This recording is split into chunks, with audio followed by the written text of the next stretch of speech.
This is just a sample of the audiobook. To get the complete audiobook, access the link posted in the first comment. Called Who'll Buy My Memories? And I guess I'm about to find that out. So without any more jabberjaw, here are my songs, my stories, and my letters to America, and a few bad jokes. Dear America, this is your old friend Willie, sending a note to see how you're doing and to say I'm doing fine. I've long believed in the positive idea of being fine and being committed to a goal of always moving forward. If I'm backing up, it's just to get a running start. Those are words you can live by. But when times get tough for family and friends, and I like to think of everyone around the world as my family and friends, I sometimes look back on songs I've written that might contain some wisdom or maybe a laugh that still applies today. I once wrote a country song called 3 Days about the 3 toughest days of heartbreak, yesterday, today, and tomorrow. So I guess I'm thinking now about lessons that I learned yesterday that would apply today and tomorrow. When the going gets tough, and the tough need a little inspiration to get going, I think about another of my songs. Lord, please give me a sign, for these are difficult times. These really are difficult times. As for me, I'm getting bored to all hell sitting at home and wishing I was on the road making music with my friends. But my problems are small potatoes compared to many millions of people who don't know where their next paycheck is coming from or how they're going to feed their families. I was born during your Great Depression of the 1930s, so I had some experience with hard times. My sister Bobby and I were raised by our grandparents. After my granddaddy died, times were even tougher. For Thanksgiving dinner one year, we split a can of soup. Some may not think of those as the good old days, but my grandmother, who we called Mama, was always there for us. It took love and faith and music to carry us through. Even today, I can hear my grandmother's voice and her fingers on the piano keys as she played and sang Old Rugged Cross and Woody Guthrie's great anthem to America, This Land is Your Land. The hard times made us strong, and the good times made us stronger. Together, they made me who I am.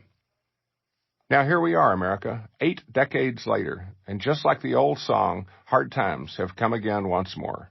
Once again, we are trying to hold to each other and hold to your great American dream for every person. We're trying to find out what unites us, to remember our shared beliefs in family, in love, and in your democratic ideals, so we can come through as a stronger America. If we don't find what unites us, we will once again be a house divided. We tried that once in the 1860s, and 600,000 Americans died fighting against each other.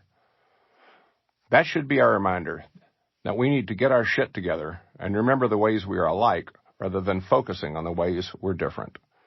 When our nation was mourning after 9/11, you gave me the opportunity to do my part for the live concert America, a tribute to heroes. When our nation was in mourning after 9/11, you gave me the opportunity to do my part for the live concert America, a tribute to heroes. That inspiring event had one of the largest audiences in television history. I followed a string of great artists, Bruce Springsteen, Tom Petty, Alicia Keys, and many more. Then I got to lead everyone in an inspiring rendition of your beautiful song, America the Beautiful. As we sang on stage that evening, I felt that I could hear the television audience singing too, a nationwide chorus raising our voices from sea to shining sea. To sum it all up, I'd like to amplify across America the words of Dr. Martin Luther King Jr., "Let freedom ring." From a hilltop in Texas, Willie Nelson. Dear Mama and Daddy, I hope you forgive me for taking so long to write. I also hope this letter finds you both in your shining city on a hill, though I suspect the heaven you found is on a prairie with a white-framed house and a porch, a guitar, and a piano.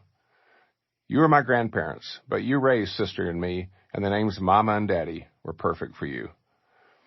Sometimes when I slow down and pay close attention, I can feel Daddy placing my hands on the frets of that first guitar he gave me when I was just 6. It was only a Stella from the Sears and Roebuck catalog, but to me it was the world. Daddy, you taught me how to play the D, A, and G chords, the building blocks of country music, and look what happened. You were a big man, and I remember your bass voice singing, "Where have you been, Billy boy?"